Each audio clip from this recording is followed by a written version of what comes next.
Hello, Mark. My name is Andrew. My student number is 19, and I'm freshman of NCUE. And today I'm going to read a speech of Celeste Headlee, 10 Ways to Have a Better Conversation. Alright, I want to see a show of hands. How many of you have unfriended someone on Facebook because they said something offensive about politics or religion, childcare, food, laughter? And how many of you know that how many of you know at least one person that you avoid because you just don't want to talk to them? Laughter. It used to be that in order to have a polite conversation, we just had to follow the advice of Henry Higgins in My Fair Lady. Stick to the weather and your health. But these days, with climate change and anti-vaccine, those subjects, laughter, are not safe either.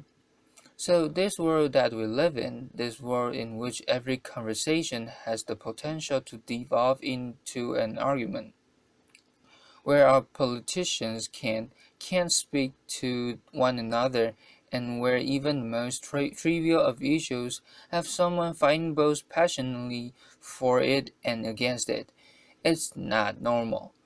Pew Research did a study of 10,000 American adults, and they found that at this moment we're more polarized, we're more divided than we ever have been in history. We're less likely to compromise, which means we're not listening to each other. And we make decisions about where to live, who to marry, and even who our friends are going to be, based on what we already believe. Again, that means we're not listening to each other. A conversation requires a balance between talking and listening, and somewhere along the way, we lost the balance. Now, part of that is due to technology. The smartphones that you all either have in your hands or are close enough that you could grab them real quickly. According to Pew Research, about a third of American teenagers send more than 100 texts a day, and many of them, almost most of them, are more likely to text their friends than they're to talk to them face to face. There's this great piece in the Atlantic. It was written by a high school teacher named Paul Barnwell, and he gave his kids a communication project. He wanted to teach them how to speak on a specific subject without using notes. And he said this, I came to realize, laughter.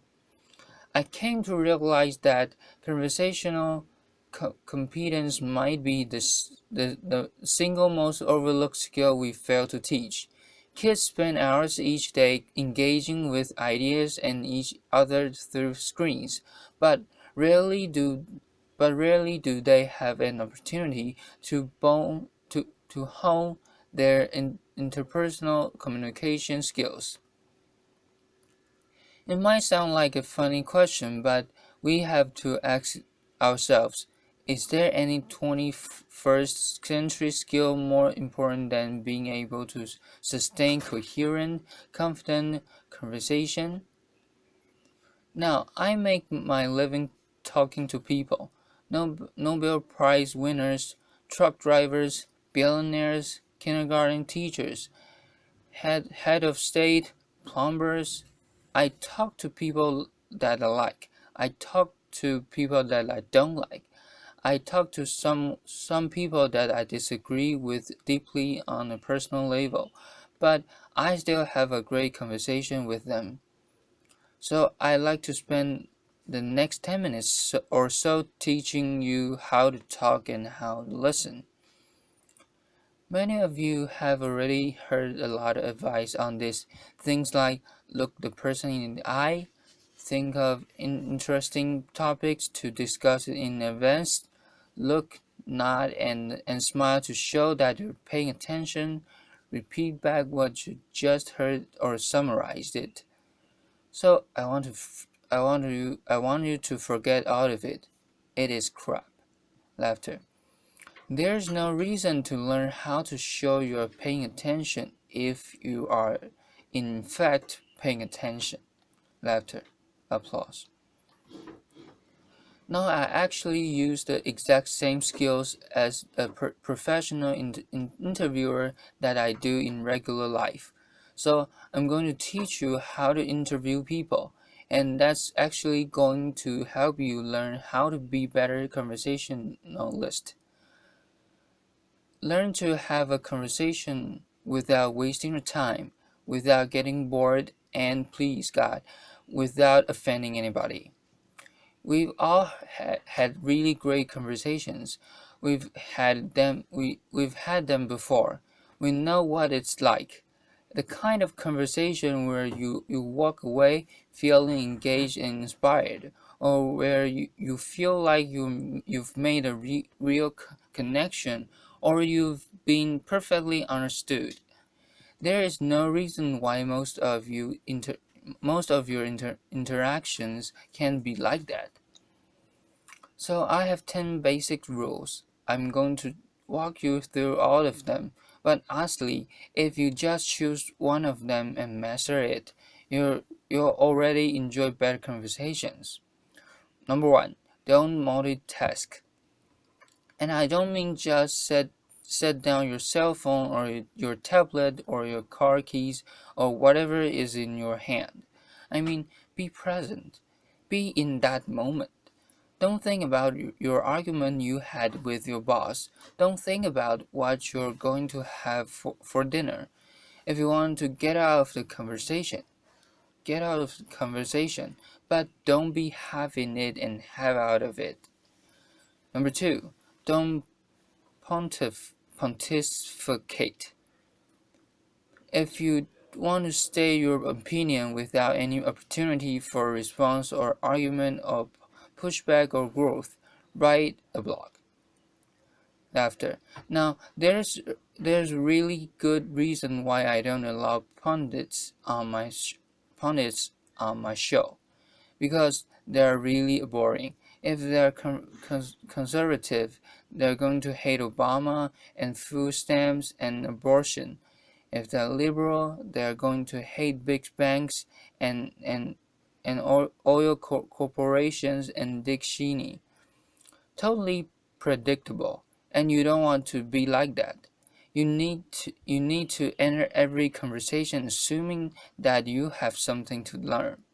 The famed therapist M. Scott Peck said that true listening requires a setting aside of oneself, and sometimes that means setting aside your personal opinion. He said that sensing this acceptance, the speaker will become less and less vulnerable and more likely to open up in the inner recesses of his or her mind to the listener. Again, assume that you have something to learn. Bill Nye, everyone you will never meet knows something that you don't. I put it this way. Everybody is an expert in something. Number 3, use open-ended questions. In this case, take a cue from journalists. Start your question with who, what, when, where, why, or how.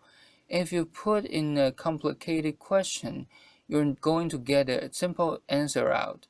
If I ask you, were you terrified? You're going to respond to the most powerful word in that sentence, which is terrified, and the answer which is terrified, and the answer is yes, I was, or no, I wasn't. Were you angry? Yes, I was very angry. Let them describe it. They're the ones that know. Try asking them things like, what was that like? How did that feel? Because then they might have to stop for a moment and think about it, and you're going to get a much more interesting response. Number 4, go with the flow. That means Thoughts will come into your mind and you need to let them go out of your mind. We've heard interviews often in which a guest is talking for several minutes and then the host comes back in and asks questions which seems like it comes out of nowhere or it's already been answered. That means the host probably stopped listening to 2 minutes ago he thought of this really clever question, and he was just bound and determined to say that. And we do the exact same thing. We're sitting them having a conversation with someone, and then we remember that time that we met Hugh Jackman in a coffee shop. Laughter. And we stop listening. Stories and ideas are going to come to you. You need to let them come and let them go. Number 5. If you don't know, say it that you don't know. Now people on the radio, especially on NPR, are much more aware that they are going on the record, and so they're more careful about what they claim to be an expert in and what they came to claim to know for sure. Do that. You err on the side of caution. Talk should not be cheap. Number 6, don't equate your experience with theirs. If you're talking about having lost a family member, don't start talking about the time you lost a family member. If they're talking about the trouble they're having at work, don't tell them about how much you hate your job. It's not the same. It is never the same. All experiences are individual, and more importantly, it is not about you. You don't need to take that moment to prove how amazing you are or how much you've suffered. Somebody asked Stephen Hawking once that so, somebody asked Stephen Hawking once what his IQ was, and he said, "I have no idea. People who brag about their IQs are losers." Laughter. Conversations are not promotional opportunity. Number 7. Try not to repeat yourself. It's condescending and it's really boring, and we tend to do it a lot, especially in work conversations or in conversations with our kids. We have a point to make, so we just keep rephrasing it over and over. Don't do that. Number 8, stay out of the weeds. Frankly, people don't care about the years, the names, the dates, all these details that you're struggling to come up with in your mind. They don't care. What they care about is you. They care about what you're like, what you have in common. So forget the details, leave them out. Number 9. This is not the last one, but this is the most important one. Listen. I cannot tell I cannot tell you how many really important people have said that listening is perhaps the number one most important skill that you could develop. Buddha said, and I'm paraphrasing, if your mouth is open, you're not learning. And Calvin Coolidge said, no man ever listened his way out of a job. Laughter. Why do we not listen to each other? Number 1, we rather talk. When I'm talking, I'm in control. I don't have to hear anything I'm not interested in. I'm the center of attention. I'm I can bolster my own identity. But there is another reason we get distracted.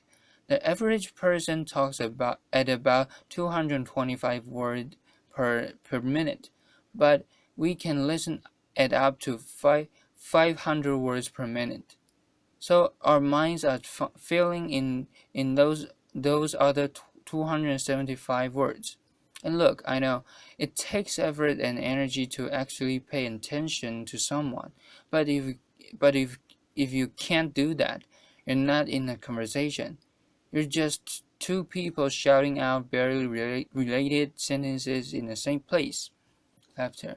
You have to listen to one another. Stephen Covey said it very beautifully. He said, most of us don't listen with the intent to understand. We listen with the intent to reply. One more rule, number 10, and it's this one: be brief. A good conversation is like a miniskirt, short enough to retain interest, but long enough to cover the subject. My sister. Laughter. Applause. All of this boils down to the same basic concept, and it is this one: be interested in other people. You know, I grew up with a very famous grandfather, and there was a kind of a ritual in my home.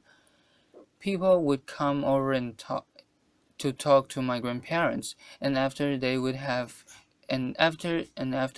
leave, my mother would come over to us, and she'd say, "Do you know who that was? She was the runner-up to Miss America. She was the mayor of Sacramento. She won a Pulitzer Prize. He's a Russian ballet dancer." And I kind of grew up assuming everyone has someone has some hidden amazing thing about them. And honestly, I think it's what makes me a better host.